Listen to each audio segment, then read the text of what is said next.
வைகாசி விசாகம் 22/5/2024 தொடங்கி 23/5/2024 காலையில் வரையும் இருக்குது ஃப்ரெண்ட்ஸ். அதனால் புதன்கிழமை ஃபுல்லாகவே நம்மளுக்கு வைகாசி விசாகம் தான் ஃப்ரெண்ட்ஸ். இப்போ விசாகம்ன்றது முருகன் பிறந்த நட்சத்திரம்.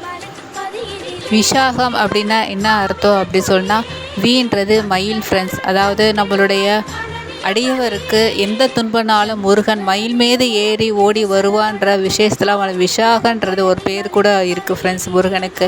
அதனால தான் வைகாசி விசாகம் அப்படின்றது இந்த நாள் கொண்டாடப்படுது. அதாவது நம்மளுக்கு என்ன துன்பம் வந்தாலும் முருகா என்று அழைச்சிட்டோன்னா அவர் மயில் மேலே ஏறி ஓடி வந்து பக்தர்களுடைய கஷ்டத்தையும் துயரத்தையும் நீக்கி வைப்பார். அதனால தான் அவருக்கு இன்னொரு பேர் விசாகன் என்று பேர் வந்துச்சு ஃப்ரெண்ட்ஸ்.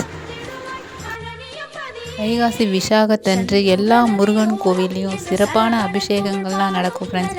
நம்மளால் முடிஞ்ச அளவு பால் அபிஷேகத்துக்கு பால் வாங்கி கொடுக்கலாம், விபூதி அபிஷேகத்துக்கு விபூதி வாங்கி கொடுக்கலாம், சந்தனம் வாங்கி கொடுக்கலாம். அந்த மாதிரி நிறைய அபிஷேக பொருட்கள் நம்மளால் முடிஞ்ச அளவு வாங்கி கொடுக்கலாம். மந்திரத்தை சொன்னாலே போதும், முருகனுடைய அருள் நம்மளுக்கு பரிபூரணமாக கிடைக்கும்.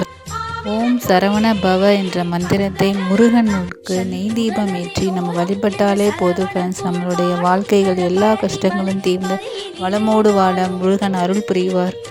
தேங்க்ஸ் ஃபார் வாட்சிங் ஃப்ரெண்ட்ஸ். லைக் பண்ணுங்கள், ஷேர் பண்ணுங்கள், சப்ஸ்கிரைப் பண்ணுங்கள். தேங்க்ஸ் ஃபார் வாட்சிங்.